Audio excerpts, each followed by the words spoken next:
Okay, the Otis thing. Okay, now let's get into Otis. Yeah. I see what they're doing there. Okay, go ahead. I see what they're doing. Explain it, because I don't get it. There's people like you that's been waiting for Otis just to snap and go against Chad because we have no clue why they're so devoted to him, right? But there's also fans that watch it that sits there and love this, what you called it earlier, soap opera. They love this buildup that's happening. Even the writers are proclaiming that what they're doing with Alpha Academy is surpassing the Bloodline storyline by miles. Like now, Brian Gerwitz. Now all eyes are on Alpha Academy. So the writers say. So this is from the development. I'd say a lot of eyes are on them right now. Yeah. Yeah. So I mean, of course, because the Bloodline's ass now. So I would say it's the next best thing to watch since the Bloodline, because the Bloodline's not doing damn near nothing. Well, it's because they're actually telling a story. Yeah. A flawed story, I say, but it's still a story. I still don't see it flawed. Let me tell you, just so I can reiterate. Yeah. Because I know where you're probably going, is that you think I'm like I almost want them to jump the gun and just have them turn already. But that's not what I'm saying. I'd be fine with what they're doing right now if they told a story of why he's so devoted to Chad Gable, and why, or does Chad Gable have something over his head? This is how they could easily fix this problem, right? And this would have me back fully invested in the story. Yeah. Is if Chad like said something, and I'm not saying this exactly, but said something to him like, "Hey, if you don't do such and such and such and such, I'm gonna tell them your secret." Or I'm gonna tell them what you know what I mean? Like, I should have timestamped it, because I did see. I've been going back to do the research of how Alpha Academy became, and they are still kind of going off of the guideline of the beginning, because Chad promised him that it's a promise. He hustled him. Pretty much, he's getting hustled. But I think they also portrayed Otis as being dumb and lacklustered. So I think it's still them trying to play off the fact that he doesn't realize that Chad never succeeded with what he told you have, but you believe it. Even the dumbest fuck wouldn't stand there and let somebody whip them with a belt. Because there is a promo where Chad goes, "See, I made you a winner. You're a winner now. We're the Alpha and we're winners." But their stick was that they're winners, but they're the fucking biggest losers than think they're winners. They're screw ups. Yeah. Yeah. So, and it became, to be honest, Chad is like the white Umar. Because at one point he was trying to recruit people to the Alpha Academy and he was going to turn them into fucking successful people. But no one really jumped the gun of joining, other than more fuck ups. Yeah, so he's stuck with these screw ups. That's like a bench warmers. No. My point isn't Chad Gable's motivation. Yeah. I get his motivation. It's basically power. Yeah. Right? What is keeping Otis there in storyline? Because you said you did research. Yeah. Did you find anything that made you go, okay, that's what it is? That's why he's there. As stupid as it sounds. Wait, let me just. Oh, go ahead. As stupid as it sounds, it's almost like the New Age Outlaws. Stupid as they have no purpose being like a tag team. But no, they did though. Their purpose was. Do you remember when Jesse James came down and cut the promo? It was like Shotgun Saturday Night or something. Yeah. He was like, "Hey, listen, we're both fucking losers. Together, though, we could be something. We could make money. I see it."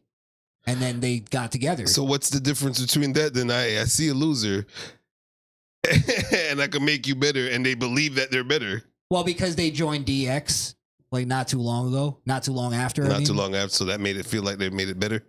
No, they just became part of a group that was legendary. So all Alpha Academy is missing right now is a DX stable. And they'll be the same thing. No, because they didn't need the story there. They had enough, like, they had the little storylines that they were in that was just bringing them to the next thing. Alpha Academy is trying to tell a bigger story here.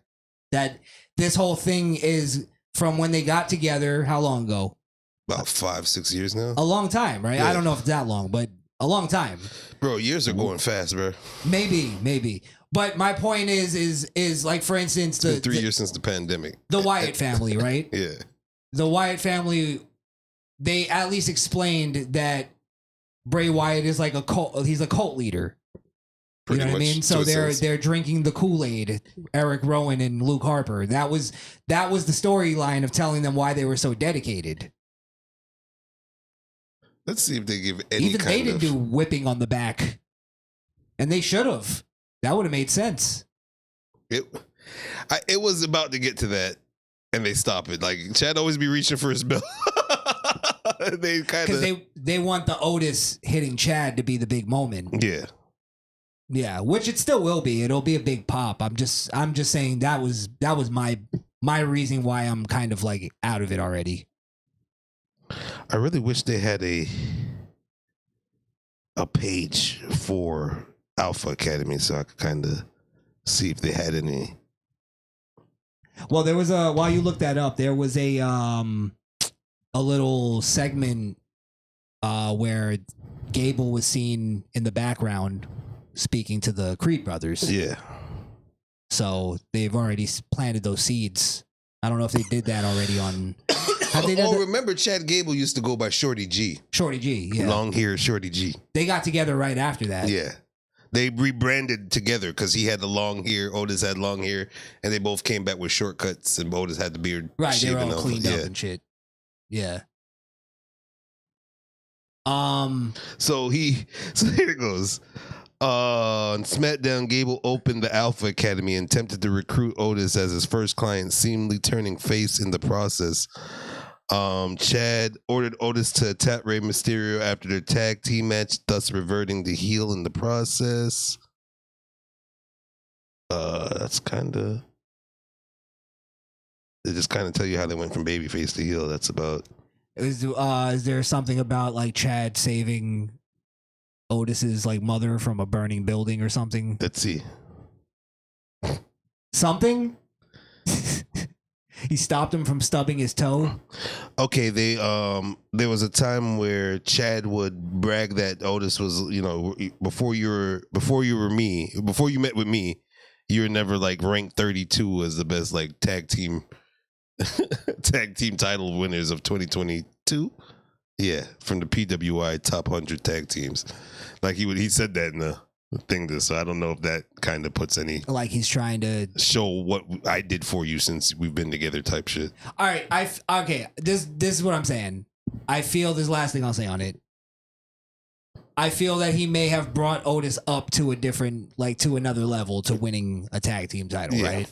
My point is though, is I don't think what he's given Otis balances out to the amount of disrespect and abuse he's taken from Gable. That's all I'm saying. I think you only feel that way because Otis is so damn big. Maybe. I think so. It's all it is, bro. It's all it is. I think you're right.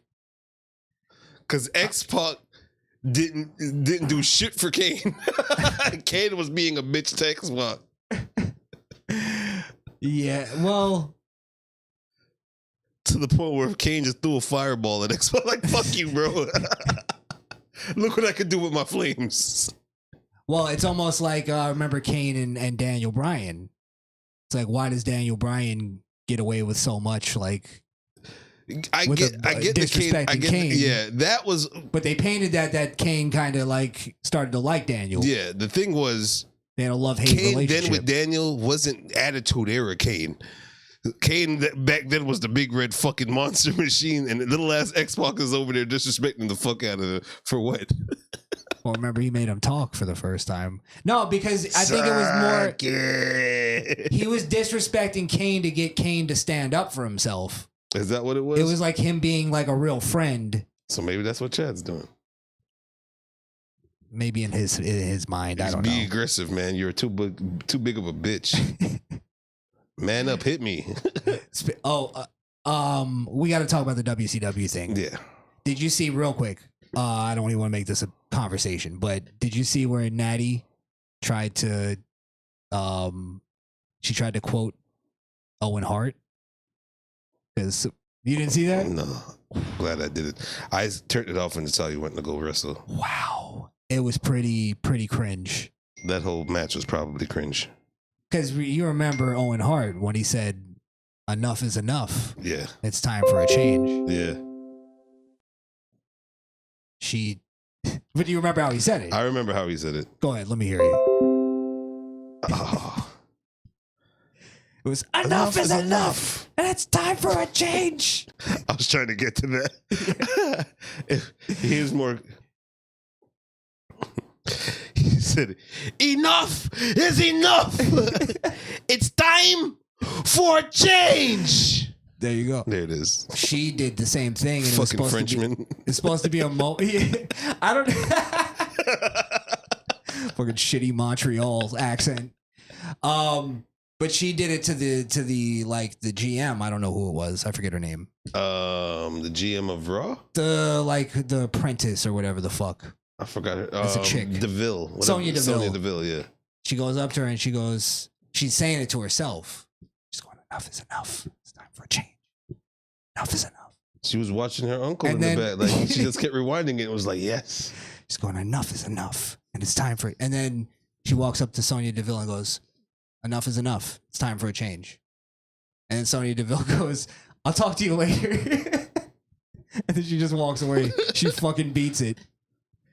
Even she knows a woman can't come up to us and say time for a change and it's going to It's time actually for a shake change. something. What the fuck does that mean? Didn't even mean anything. I have a few tampons in the back. Go ahead. Knock yourself out. Let's be honest. It didn't mean shit when Owen said it. Where did it go? Let's be honest. The other day I rewatched when Owen was in the wheelchair and he stood up to Sean and he was just like, "You're not man enough to hit me." And Sean super kicked the fuck out of him. I rewatched it and I felt good about myself.